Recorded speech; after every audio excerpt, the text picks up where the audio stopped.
Greetings, everyone. Welcome to THL's Hearthcenter, your Wednesday, Tuesday night, who even knows at this point, nighttime show, bringing you the highlights of your last week of THL. I am one of your hosts, Lotus Knight, and I am joined by an awesome crew. So, first of all, I want to say hello to two-star Mako. Mako, how are you tonight? Doing pretty good. You caught me mid ladder game. I thought I could start a Secret Hunter game in the time before it took us to start, and then playing against this weird ass priest, and it's not ending. So, Is it a 42 priest? I don't know what that deck looks like. So maybe it's got Amanthul, and I thought it was just like a what's the aggro one? What's that card called? Yeah, I thought it was just a Zaremi priest, and then he whipped out an does that deck play Amanthul? Yes. Any priest plays Amathul. Also Okay, true? yeah, I didn't know that. Well, it came out of nowhere for me, so um, yeah, so it's not going too hot anymore. I'll say that. Priest So yeah, so you know what, we're big chillin'. Well, our second host of the night is Impermanence. Impermanence, how are you? Chilling. Bit tired from school. I had a lot of papers due, but happy to be here as usual. Awesome. And finally, Tom Carter's here tonight. Tom, how are you? Hi. Yeah, I'm doing very well. I slept very little. I had a party last night, sponsored by my work, and it ended at 4 a.m. and at 8 a.m. I was up and running, answering emails. So yeah, I know we're doing this. Um, Love it. we thank you for your dedication to be here with us tonight. Of course, I love the grind.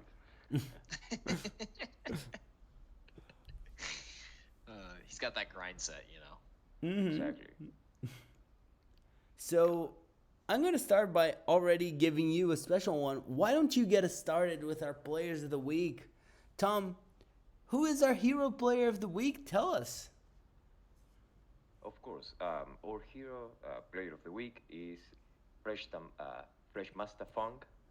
Um, we have some words from Shuro Chop saying, having already lost the week, 8-handed Death Punch urgently needed points to maintain momentum, and Fresh Master Funk rose to the occasion once again, delivering a stand-on performance, solidifying his status as the team's MVP, a fitting role for the creator of 8 HTTP's theme.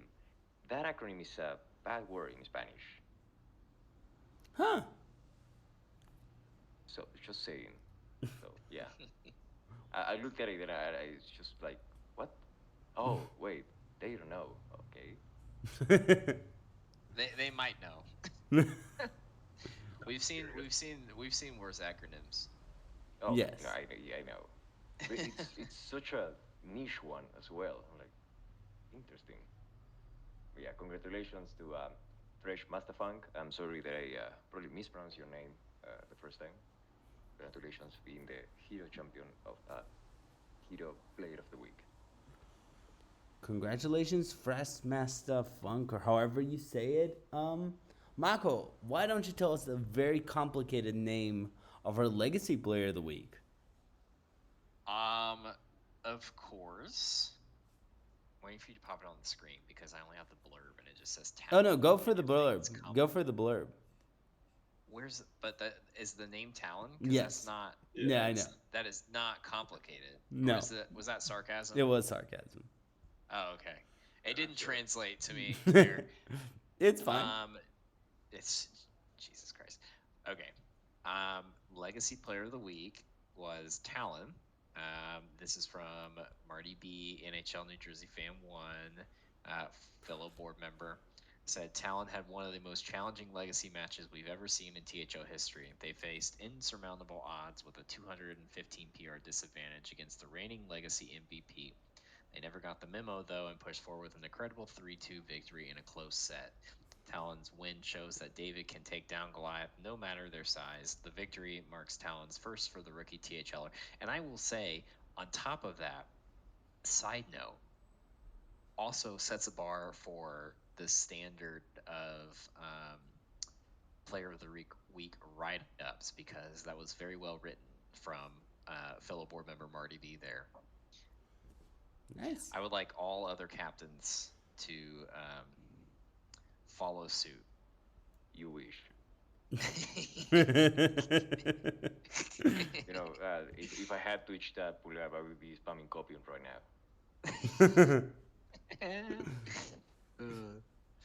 now.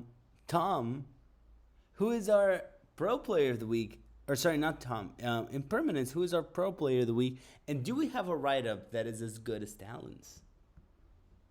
It's pretty solid. I got to give it to Trito on this one. He told it like it was, and it was a pretty cool one. We've got for this week. There was actually an emergency situation before this match between ET Yogg-Saron and their opponents, the Hearthstone Queens, where Lucero wasn't actually able to play. Something, again, an emergency came up. And so, frantically looking for a sub, it was his legacy teammate Nedkek who graciously stepped up last minute and delivered the 3-1 dub. This was part of a set of matches that they needed to complete the reverse sweep in the series. So, way to go, Nedkek. Great player, as we already know, and to just pull up 45 minutes before, bring out a lineup. Or no, he had to play with. Yeah. He had to play with Sarah's lineup. Yeah. Just picked it up and went. So, 3-1 victory. Great job, Ned. Congratulations, Nedkek, for your pro win. And Tom, can you tell us our wild player of the week? Of course. And for Wild, we have another team with an all god in the name, with E.T. Nasaf. Curly Whirly got player of the week. And in a win scenario for the team, we clutched a 3-0 win, resulting in a match victory against Super Serial Clowns, which I believe is your team, Impermanence. Yeah, about that. Call him out there. That was a tough one, but it was a good series. They deserved it. Good win, Curly. That's what it does. Nice. Anything else anyone wants to talk about player of the week before we hop into our match? Actually, Mako, why don't you tell us, if you didn't get player of the week, how can you get it next week? Well, if you did not get player of the week and you felt in your heart of hearts, man, I think I really deserve that, point your finger at your captain, because your captain is supposed to be nominating players on their team that they feel deserve player of the week. So if you did not get it, your captain may have nominated you, you just may not have been chosen, but they also could not have nominated you. They may not be doing their captain due diligence. So you should shoot them a DM, ping them in your team server, and aggressively yell at them and say that it was from me. And that is why you don't get nice write-ups, Mako. I don't get any write-ups because I captain my own team. I'm not going to nominate myself. My players don't nominate me. They can. So sad. They can. I know they can. They're rude. So that Ron. speech you just gave was actually for Yes. yourself. You want fingers pointed at you with your Kind name. of. Okay, yeah.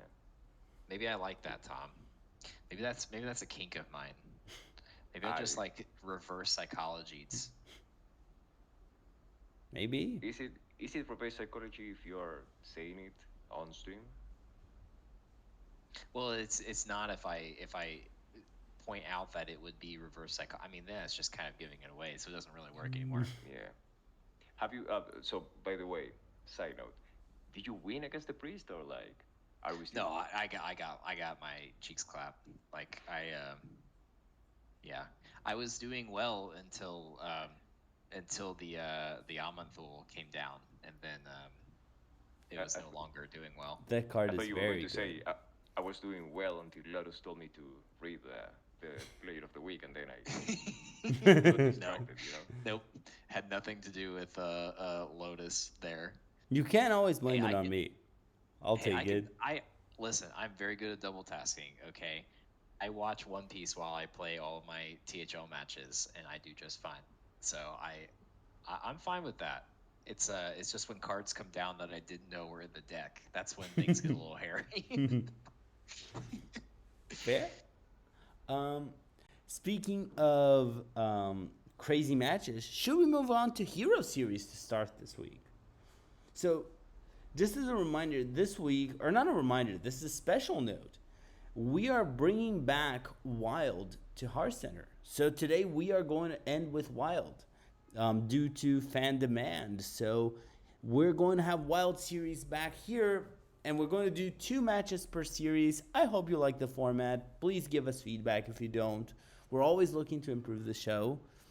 So we're going to open with Hero, where we're going to look at F2O Black facing Defy Us. And 2-star Mako is going to tell us about this match. Go to somebody else because my stream went to an ad, and so I don't have it in front of me. Okay, so Tom, why don't you tell us about this match? Of course. So, wait, should I give a sub to Michael? That is so sad. Um, so we have F2L Black against Defias. We have Copa being a sub for Starlax in the second seed. We have F2L winning 10-8, Copa and Rebop winning 3-2 against White the Hunter and Superhero, respectively. And on the third seed, we have My Curse winning 3-2 against, I hope it's Laini on F2L, bringing the total score, as I said, to 10-8. It looks like a very close matches, and so far, it seems that the players in Defias are here to win a series on the first and the second seed. Yeah, I want to say Impermanence. Do you want to comment about this match? Awful lot of shaman. Everyone brought it, just like on ladder. Nothing new here. 6 shamans here, 3 shaman bands from Defias. You know, apart from that, it seems pretty reasonable. A little bit more dreary than I expected. But yeah, 6 shamans. That's pretty indicative of standard format right now. For sure. Mako, anything you want to tell us about F2L Black facing Defias? Yeah, I mean, I think what we're looking at here is what we're going to be looking at when we look at all these matches, which is just like vast majority shaman bands. I mean, I played both my Legacy and Hero matches today back to back, and both of them were shaman banned from both myself and my opponent. And I think that's just going to be consistent across the board. Outside of that, very close match. I don't have anything else to say on this one. Fair. There is really a lot of shaman out right now. Let's go to our second match, where Impermanence is going to tell us about the Wraiths of the Beyond facing the Galaxy Guardians. Yeah, so last week the Wraiths were able to get the dub against the Guardians there, 9-6, winning 2 of their matches. One of them 3-2 from Ramian over Platino in the top seed, as well as a sweep coming from Osmonaut against Inky Cyan Frog in the third seed. Of course, our Lord Bill Snyder took the 3-1 dub for the Guardians, but it wasn't quite enough. Same story as before, 6 shamans.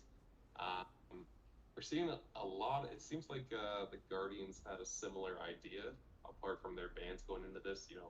3 shamans, 3 hunter, a lot of rogue representation. Again, pretty indicative of the standard meta game right now. While the rates look pretty similar. I mean, all shamans, all players brought shaman, all players brought Pally, with a lot of shaman bands. So not as much as the last one, but yeah, 3 shaman bands across the match. Yeah, good job, Wraiths. Yeah, congratulations, Wraiths of the Beyond, for this match. Mako, I'll start with you. What do you think of this match? Anything you want to add? Um, yeah, I think what we're one thing to just kind of know is with like Ramiat, where we didn't see the Shaman band, even though his opponent brought it, and I think that's indicative of a higher level player who came into a match with a set plan, executed the plan, took out the win. I mean, it was a 3-2, so it was a narrow victory, but um, I mean, I'll say myself, I don't put hours and hours into my prep. So when I just go for whatever is the best deck in the game, right? It's easy to do that.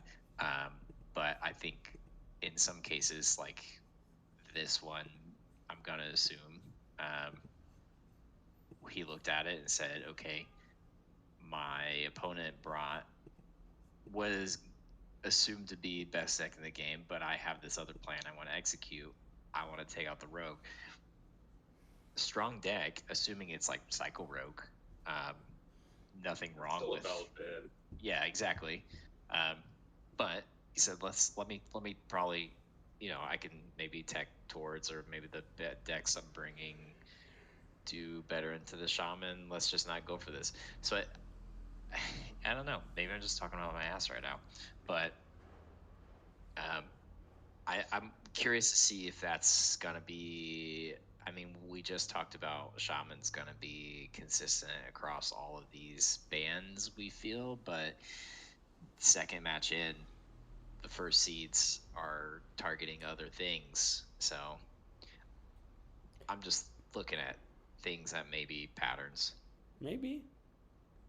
No, Um, Rogue's super spooky. Cycle of Rogue. I was honestly assuming a bit more of a Rogue ban, uh, as well as the Shamans there, because Cycle in the right hands can be a pretty broken deck as early as turn 4, like blowing out the game. So yeah, I like it. It's justified. anything else anyone wants to talk about this match before we move to our hero standings? I don't think so. So, Mako, why don't you talk to us about the hero standings? Who is in the top in each conference? We have 3 conferences. What is going on? Um, yeah. Um, we're seeing. Sorry, this is the first time I'm looking at this. Um, all of these seem to be fairly close. I mean, it's only 2 weeks in, so even like Defias pulling ahead with 28 points in the second place, having 19, like at this point doesn't mean a whole lot, right? Because in 2 weeks that could be completely flipped. All it takes is one bad week, and you're no longer have that lead you had. Um, but all of them seem to be fairly close. Orange being the closest by a large margin, outside of Golden Wisp down there, sitting with a 5 pointer. Um, Dola Union, us in the corporate level, I think need to have a little talk to our union representatives. Um, but outside of that, Hero's doing what Hero does, which is maintain very close conferences that are going to probably come down to the wire at the last second. It's true. It's so tight. Anyone has any comments they want to share about the hero standings before we move on to legacy? I pretty much nailed it there. I agree.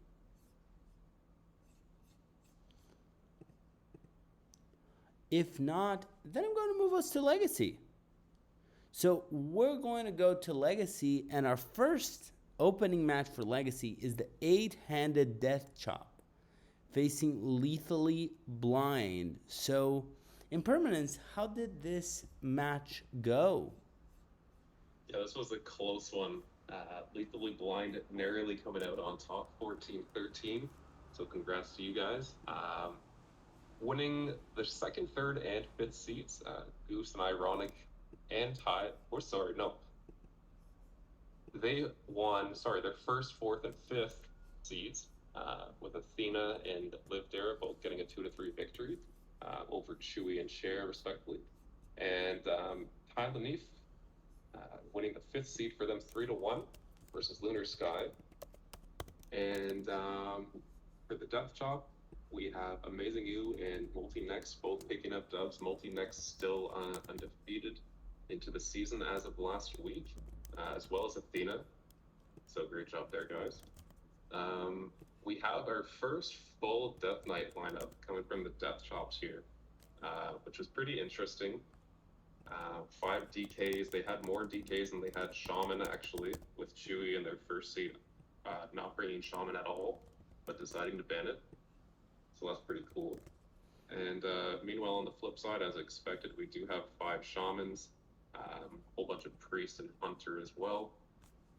6 overall Shaman bans, and kind of like what we were talking about earlier, a lot of people are deciding if I'm not going to ban Shaman, I don't really want to find out how my opponent's doing on Rogue, as Athena and Goose banned Rogue from Chewy and Amazing Goo. Both really great players, pretty spooky in the hands with Cycle Rogue in their hands, so I get it. And Lunar Sky choosing to ban Ty, Lenise Rogue as well. So very close series. Yeah, great job, Lethally Blind. Exactly. Congratulations, Lethally Blind. Mako, anything you want to add about this one? No, just I love seeing these super close matches. I think they're good for the league, and they're good for the players. Yeah, that's all I got for it. And Tom, anything you want to share? No, looking at the same stats, of course, as anyone else. I just like that the team that has Death on the name brought 5 DKs. It's very on theme. I noticed that right when I started to read it out. Oh, the Death Top of Death Knight. Way to go. That's Yeah. funny.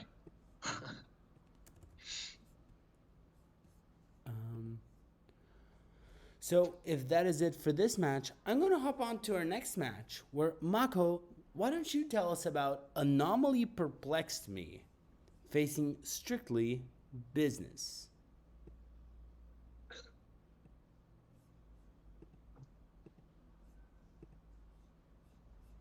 Wait, not the transfer over there. Yep. But yeah, there we go. Anomaly Perplex Me versus Strictly Business. Caleb EM taking in the close 3-2 over LF Potter with a sweep by Bill Snyder over Sprinkle. And then our 3rd and 4th seeds for Strictly Business taking in the win. And then Moonkey taking it home against the sub and Jim Floss. Strictly Business, unfortunately, having to use 2 subs there. One of them taking the sweep, which is great to see. The other one taking a point with them. Very close at the end of the day. I didn't know that we had a tie in week 1, so this is very interesting and cool to see right now. Yeah, good showing by both teams. There's all that shaman that we were talking about before. It has returned. Full house. Cool. Shaman That is it's just 10 so shamans good. with 9 shaman bands. That is something else. Tom, what do you think? Do you think Shaman is balanced right now? I usually very occasionally dip my toes in standard, and it's so boring to face shaman. They just develop at a pace that I'm like, if I wanted to see this, I would be playing wild. They just vomit things, and I'm like, okay, yeah, sure. I play Thunder to like see something different. What's going on? And looking at this, or what's going on the competitive side, just tells me, yeah, they need to do something. Mm-hmm. But because it is competitive, you can do that where you bring shaman, and everyone agrees they are going to ban it. Yeah. It's just THL is the shamanless format. Yep. Anyone has any Yeah. thoughts about this one? Impermanence, anything you want to share? Well, on the topic of Shaman, I mean, it represents about 18% of the top 1,000 meta right now, and that kind of speaks for itself. That's across like a few different decks and like multiple variations of Swarm. So clearly, the Swarm archetype is going to get toned down at some point in the future. Like Tom says, the way they just load up on the board and either buff it with Zill or Hosen, or if they get like a cookie board going, which is like for all intents and purposes the same thing, to where they're evolving their board. It's really, really nutty, and it's hard to deal with.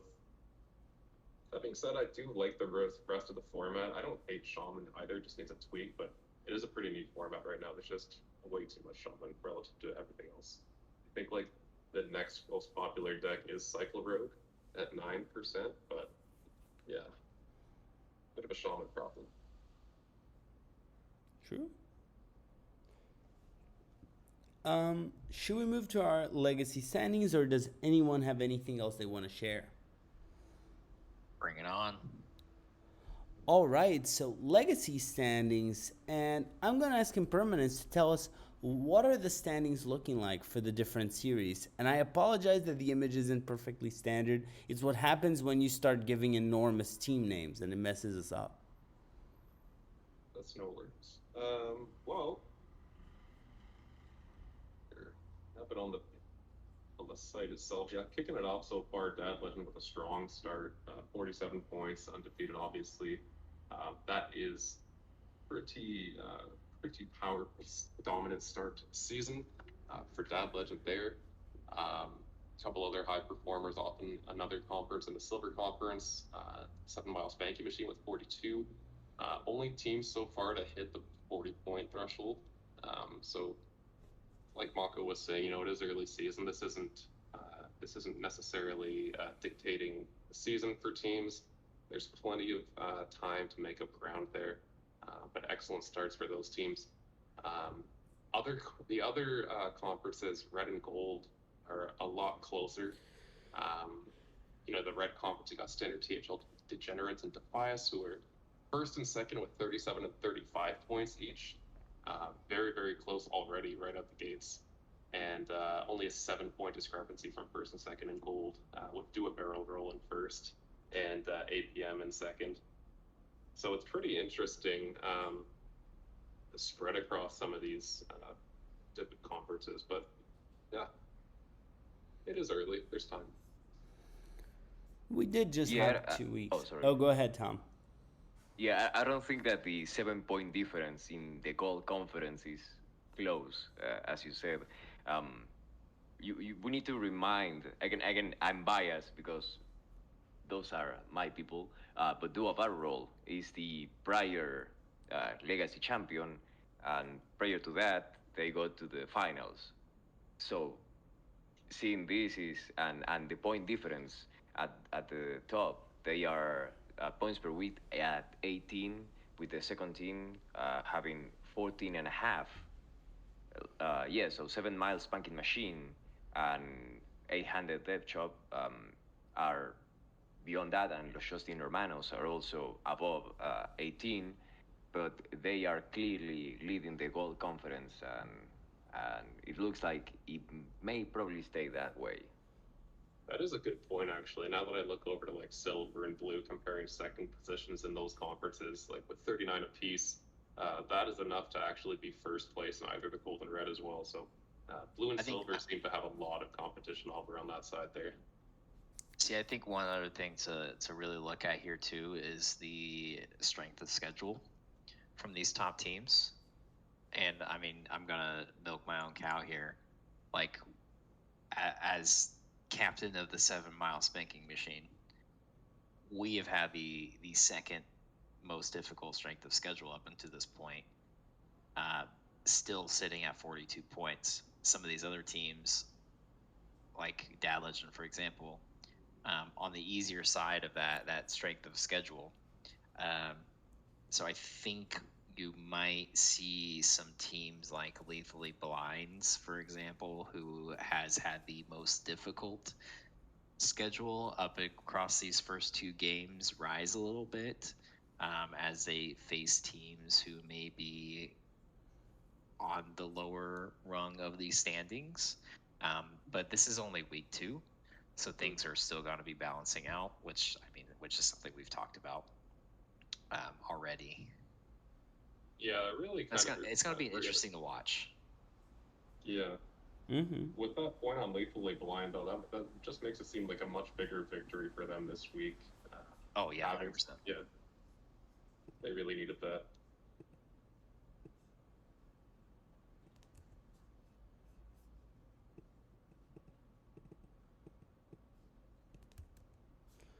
Anything else anyone wants to mention? Not on this. No, I believe we can move on. All right.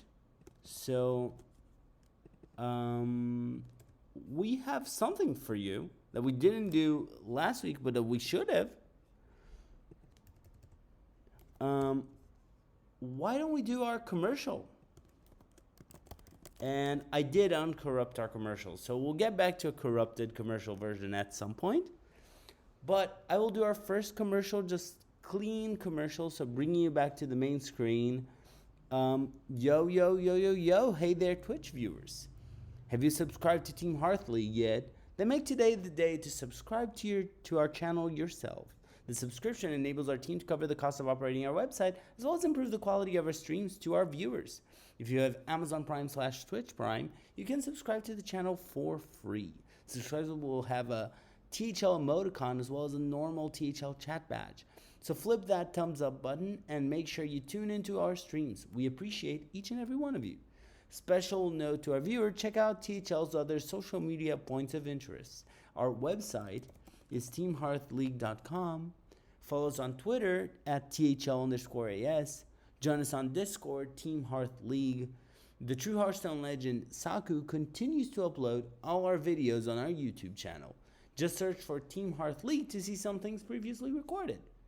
You're watching us on our Twitch channel or possibly on our YouTube channel on the future.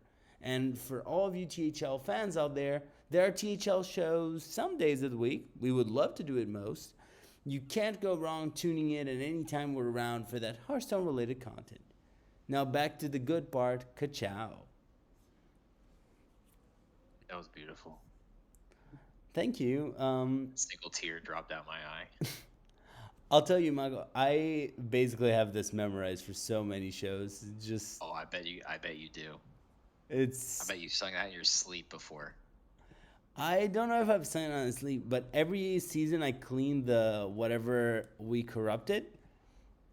And it's gotten to the point where really I just look at it and I already know what I'm writing again. It's the same story. I can basically hear Ron reading it in my mind. I love that. But should we move on to Pro Series? Bring it.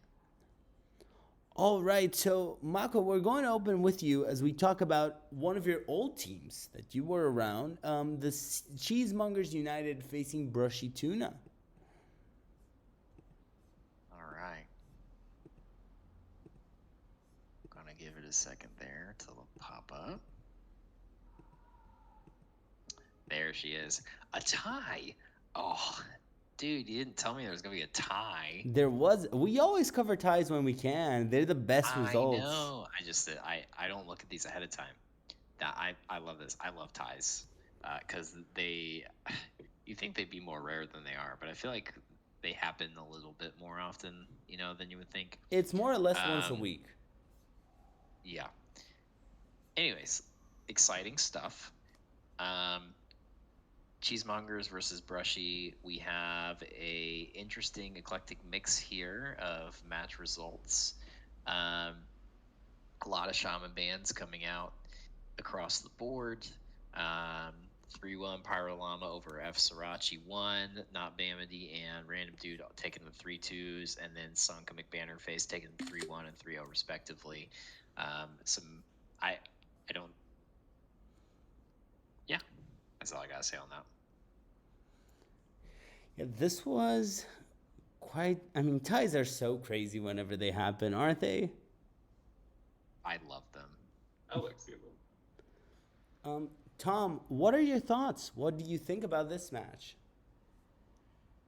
I Yeah. So as we stated previously, Impermanence said that there are more than one shaman archetypes, but everyone is bringing shaman. So we have 10 shaman brings with, I believe it's seven. Am I able to count? Yes, it is seven. We have then four paladins on Cheesemonger United's side, um, which seems to actually, yeah, they.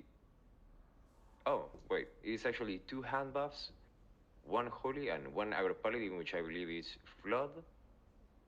We have three pirate BH, which I believe now would be switched to, or maybe it's the same deck, attack Demon Hunter that is also picking up. So I really like the deck choices here, and I wish to believe that the last match was actually Pac Butterface winning with the sweep 3-0, just to try it, just to piss off Cheesemonger United, you know. Mm-hmm. Um, Impermanence, anything you want to say here? Yeah, I like these lineups a lot. Before I do start off, though, I did make an error when I was talking about the shaman stats. Like, it is the most represented class, sorry, the most represented deck in other ranks, but as we go into top 1K, Cycler Rogue is actually by far the most popular deck, 21.5% representation. So just wanted to point that out there. But Shaman overall, between all the decks, is about 18. That being said, we are seeing a few more Rogue decks here with 5 of them. I really do like seeing the more Zaremi representation. Big fan of the Pain Zaremi hybrid list myself. And I've been liking these face DH lists that are popping up that do play the pirate package, but they're really going in on like soft puppets and playing burning hearts and just pushing a huge damage early, just hitting face as it is in the name. They come up as pirate DH on the site because it is a pirate shell, but yeah, no, I like the like I said, I like the list that we've been seeing so far in this series. A lot of shaman bans, not as many rogue bans as I expected. Mm-hmm.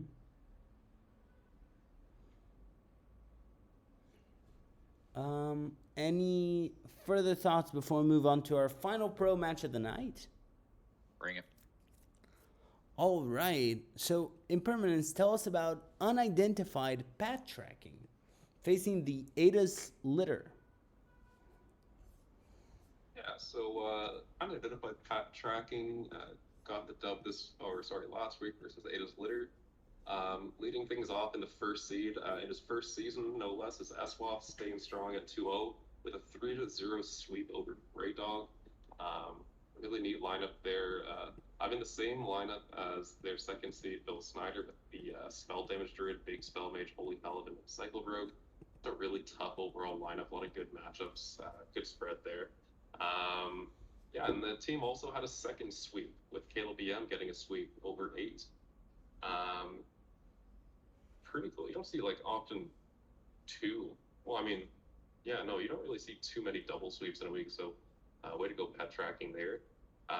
On the flip side, Genji picking up his first dub of the season, 3-1 against the Toucher, and Ethereum picking up a 3-1 win as well. This series has the least shaman so far I'm seeing, with only one shaman ban, and ironically, it's Asteroid Shaman. So that's interesting to see. We're seeing a lot more of Cycle of Rogue targeting. Aswaf being like a top legend player, definitely seeing like the threat of Cycle of Rogue. Doesn't want to see that versus Grey Dog, and it worked out for him there. Mm-hmm.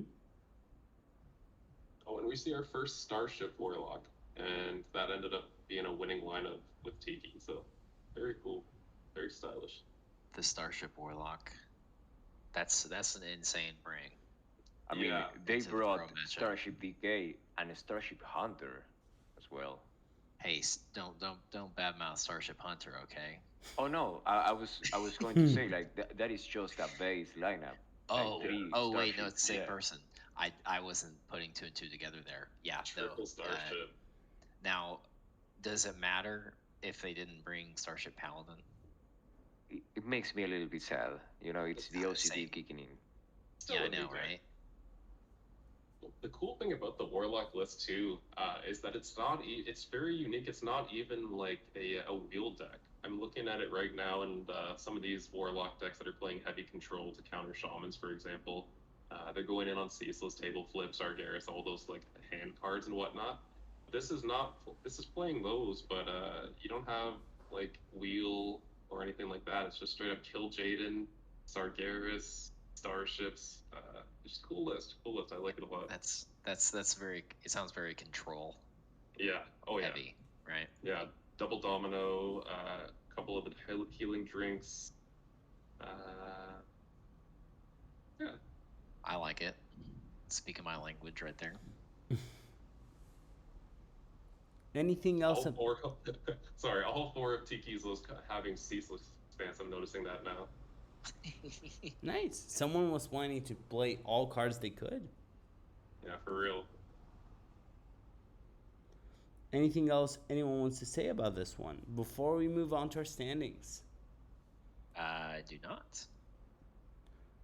So, Mako, what are the standings for Pro Series? So, I was yawning. Waiting for it to load up. There we go. In Pro, we're seeing a pretty even spread, just like we have similarly in all the other series. With it being 2 weeks in, you're going to see a lot of this. Unidentified pet tracking, ET Oxron with the steady tie up in first place at 37 points in the Pink Conference. And then we have Washed Up at 41 over in Black, and 3 Seed at 38 in second place with the 2-0 records. Both top two teams in Black are ahead of the top two in Pink, so Pink free is what I'm reading. Yeah, interesting lineups, or not interesting lineups, interesting standings so far. Washed Up, most points in the entire series right now, with a one of the tougher schedules thus far, according to Marty's par system that he made. So Yeah. Yeah, that last week for Washed Up, I can definitely speak for that. That is my team. And coming off the win on that week versus F12 was just massive for us. That was a pretty spooky lineup, and honestly, it's paying off for us big time in the standings, as you can see.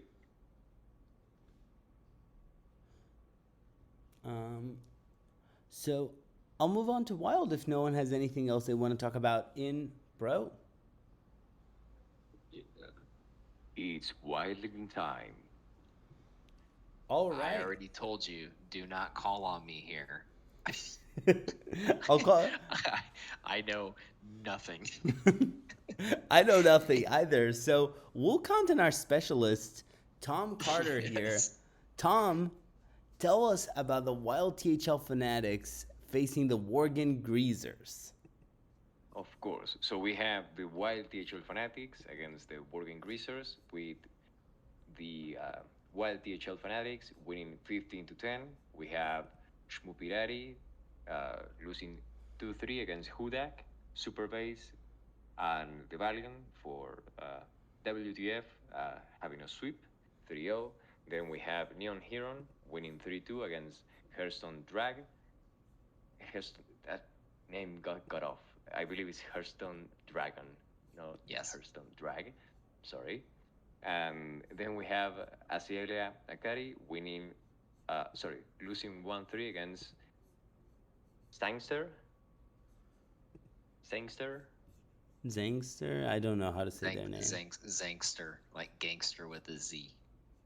Nah, that makes sense. Sure. So we have a bunch of colors, and you're like, oh, the meta is like colorful. When in reality, Yeah, one could say that. Um, you were talking in permanence about Shaman being 18%. Currently, Seed Warlock, you know that deck, and you all do know that deck, even if you don't play Wild. You know Seed, you remember Seed, everyone does. I know Yeah. a little something about Seed. It's, I believe, around 22, 23%, just that Seed, um, as of, I believe, Diamond to Legend. So yeah, and you can see that everyone that brought Warlock brought Seed, except for Shmopirari. It says Other Warlock. And when you open up the lineup, it is Seed Warlock. Except he forgot to put in the Seed. Yeah, that You makes know, sense. the card that makes the deck. Unfortunately, he lost, and yeah. But it was really funny because he said to me like, "Oh, I hope that he sees the thing and he bans Warlock because everyone know that Warlock is going to be seed." And I opened the THL website and it says other Warlock, and I'm like, "Yeah, no, it's not happening." But yeah, That's pretty a tough. lot of the age as well. It's picking up. Um, where new classes usually don't see much play in wild. Uh, Either they are absolutely bonkers broken, or currently DH Questline DH is really good, but it's not um, aggressively like offensively good. So you can bring it and not be annoying. I really like it. And then you see two egg hunters. Unfortunately, the egg is no longer a thing. Both were banned, so they didn't play it either. That's kind of sad. Um, but yeah, I love being able to look at the um, wild thing. And we also have Boar Priest, which is also something that you can now play in wild, because why not? I have a question for you. How possible is it to win Seed Warlock without the seed? Like, is it even?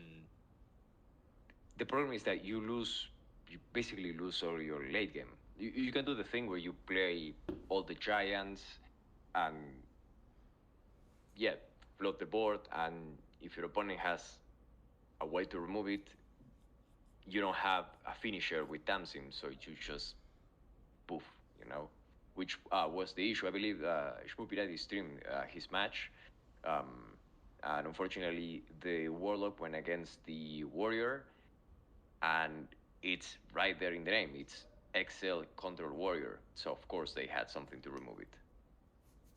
Not to mention, it's just like in that list, he did play like as of right now. West Warlocks are generally only playing Flesh Giant. A lot of them have dropped Molten, so surely without having the Moltens as well, like Tom was saying, he's not able to get as large of a board early. Assuming the warrior didn't clear it, so it's pretty tough when you're relying on fleshes and in-person horrors there. Yeah. And we have also another thing that's been popping up is Holy Wrath Paladin, because it turns out Holy Wrath really likes having a 100 mana minion that you can just poof the opponent. So yeah. I Fair. hate that. Did it? I'm assuming it got worse though with the nerf to the 2 mana spell. Order New Core, yeah, I mean they had to ban Ceaseless Expanse in Wild because of it. We just put it on top. It got slightly worse, but because of the sunken mechanic of Dredge, you can, without Order New Core, you can make so that Ceaseless Expanse is at the top, but you don't draw it, so it's fine. Okay. But you need to spend a card to do it now. Yeah, but you always did.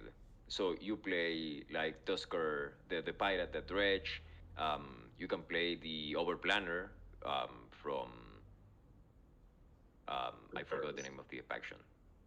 It was from Perils. Perils, yeah. So and Paladin has a mech that also dredges. Like you have so many little tools to just bonk the opponent for 100 damage with just a 5 mana spell. And you also have Holy Cowboy from Badlands that makes your next holy spell cost 2 less. So yeah, it was pretty degenerate back when Ordered didn't draw. Well, does certainly sound like it. Now, I want to ask our wild specialist, 2-star Mako here. Nope.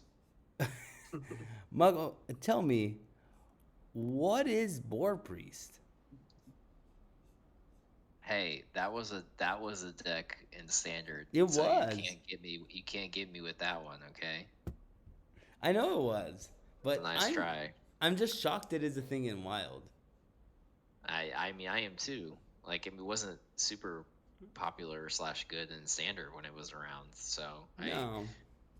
would not have thought it was a thing here. But Wild never ceases to surprise me with the random shit that people play and bring and win with. So I mean, I'm not too shocked. Not too shocked, Mako. You know. Mm-hmm. I mean, it only took how much was it? 7 years, and we made Hooker unplayable. So who knows, you know? It's true. Yeah. But yeah, no. Turns out that making any deck have 40 HP makes a lot of win cons viable. So yeah, that's why you see Boar Priest, and I think that's kind of funny. Mm-hmm. Should we move on to our final wild match of the night? Yeah, sure. I'm going to ask Impermanence to tell us about his match as E.T. Nazoth took the Super Ceres Clowns? I don't know how to say this. Yeah, that's basically the origin of the name. It's cereal, but it is serious. But yeah, the Super Cereal Clowns, captained by some chump named Impermanence, fell 15-12 to ET Nazoth. It was a very close series, honestly. Leading up to the final match, we were actually up 12-11 before the week's player of the week, Curly Morty, came in and swept Tyler Neath. So yeah, it was a tight one. We were all pretty engaged in that. Carrying on from the Board Priest conversation, we even had a little bit here.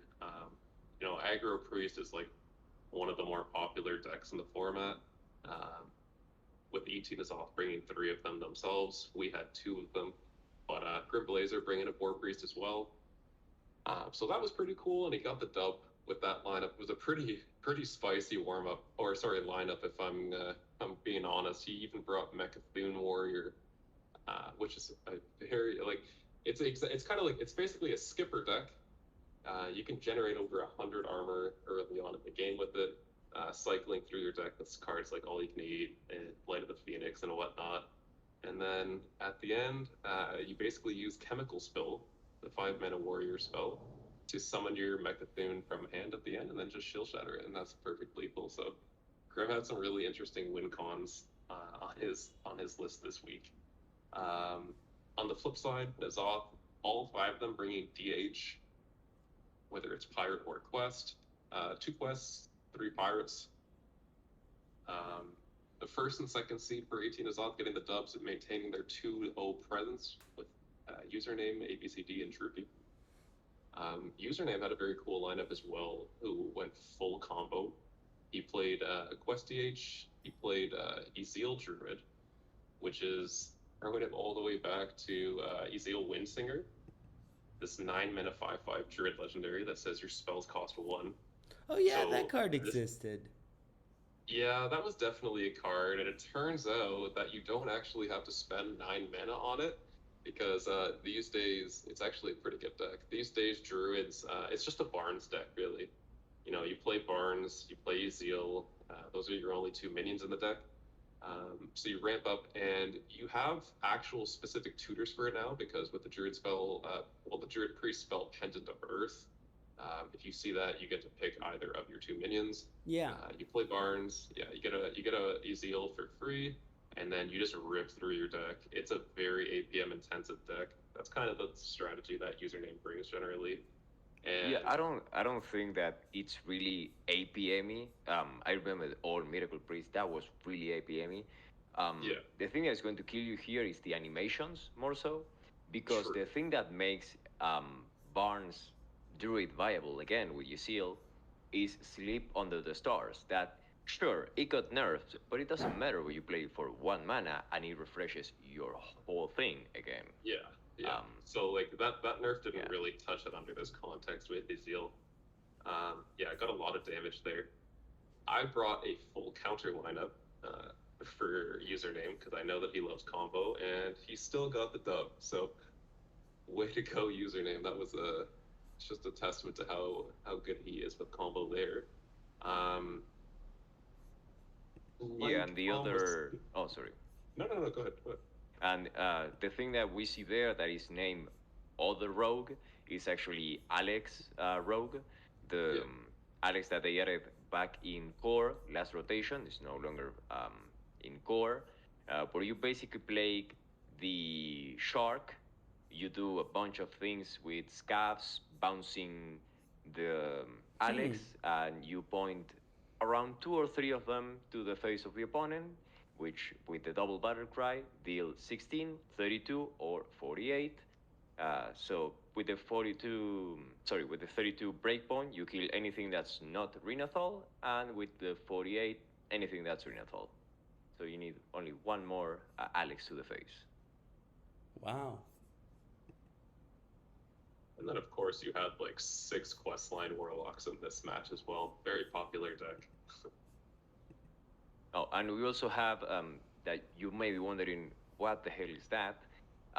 Cosmic Dog, Cosmic Ghost likes really flavorful druid decks, and Flat Earth is a deck that runs Zephyris and has duplicates because Yeah, you just cycle. And if you look at the deck, it is actually a fairly Reno looking deck. It only has one duplicate, which is Biology Project from Boomsday, which is the another ramp spell that Ray has for 1 mana in Wild. that wasn't on purpose though. You would be surprised. I remember back then they played Sephiris in the ETC uh, because they were playing. So actually, they are playing it now. So if you look at Thunderbringer, because Sephiris is an elemental, you don't want to have Sephiris pulled from the deck. So they were running Sephiris in the ETC, Yeah, no, which is that's completely true. But like in this case, like he did have it in the main deck, and it was like he ended up looking to have it called back because he didn't realize it. In this case, it wasn't necessarily built to cycle through the entire list like the ones that we've seen in the past. But yeah, otherwise, but it is a really spicy list. it is true. Who cares? Yeah, it didn't end up mattering because the only card that was turned off by that was the Reno Lone Ranger. Um, he still had Seth. That was his only other Highlander payoff. It was actually like I think a better way to describe this one was actually like an Azoth deck because it had a very heavy top end with Death Rattles. Um, you had like Thunderbringer, Hadronox. He even had Amplified Alec, the 10 mana 6/12, and Scrapyard Colossus among some other things. So he definitely does bring the flavor. He's actually on the topic of when Shmuki forgot his quest. This is the only Warlock deck in Wild, I'm pretty sure so far in the Wild series, that has not been seed on purpose. And this is actually like a